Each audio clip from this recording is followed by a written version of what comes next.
নমস্কার বন্ধুরা, আদি কথার ব্লগে আপনাদের স্বাগত। আজকে আপনাদের সামনে একটা গল্প শেয়ার করব।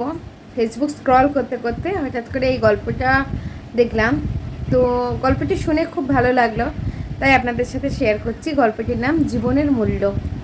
তো এক বাচ্চা ছেলে তার বাবার কাছে গেল। বাবার কাছে গিয়ে জিজ্ঞেস করলো, বাবা, আমার জীবনের মূল্য কী?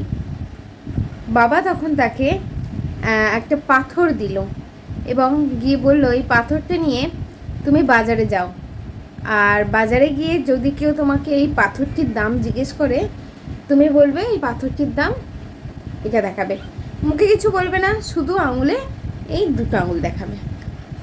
তো বাচ্চাটি গেল বাজারে এবং বসে রইল, বেশ খানিকক্ষণ বসে রইল। তো খানিকক্ষণ পর একজন এলেন, এসে জিজ্ঞেস করলেন এই পাথরটির দাম কত।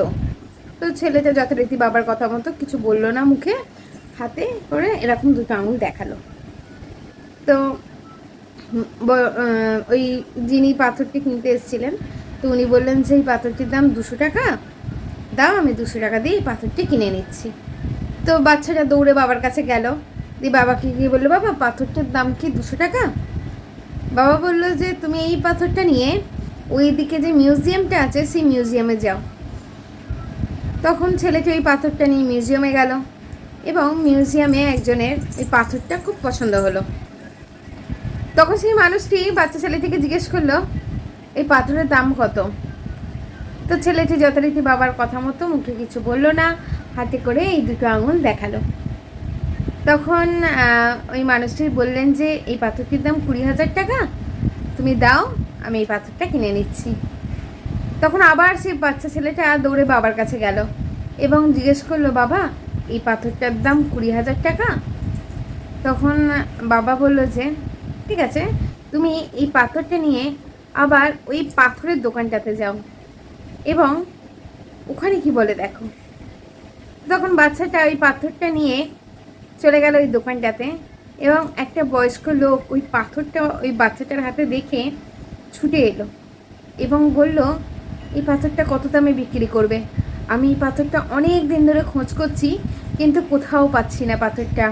তুমি যত মূল্য দেবে, যত মূল্য রাখবে এই পাথরটার জন্য, আমি তত মূল্যই দিতে প্রস্তুত আছি। তখন বাচ্চাটা সেই একই জিনিস করলো, মুখে কিছু বললো না, হাতে করে জাস্ট দুটো আঙুল দেখালো। তো তখন বৃদ্ধ লোকটি বললো যে তাহলে কি এই পাথরটার দাম 2 লক্ষ টাকা? ঠিক আছে, আমি 2 লক্ষ টাকা দিয়ে এই পাথরটা কিনে নিতে রাজি আছি। এই পাথরটা আমি অনেক দিন ধরে খুঁজছি, এই পাথরটা আমার দরকার। তো বাচ্চাটি দৌড়ে দৌড়ে তার বাবার কাছে গেল, বলল যে বাবা, ওই দোকানে আমাকে 2 লক্ষ টাকা দাম দিয়েছে পাথরটার। তখন বাবা বলল, তোমার জীবনের মূল্যটাও তুমি ঠিক এভাবেই ঠিক করতে পারবে, তাই সঠিক জায়গায় তোমায় যেতে হবে, তাহলেই তুমি তোমার জীবনের মূল্যটা নিজেই নির্ধারণ করতে পারবে।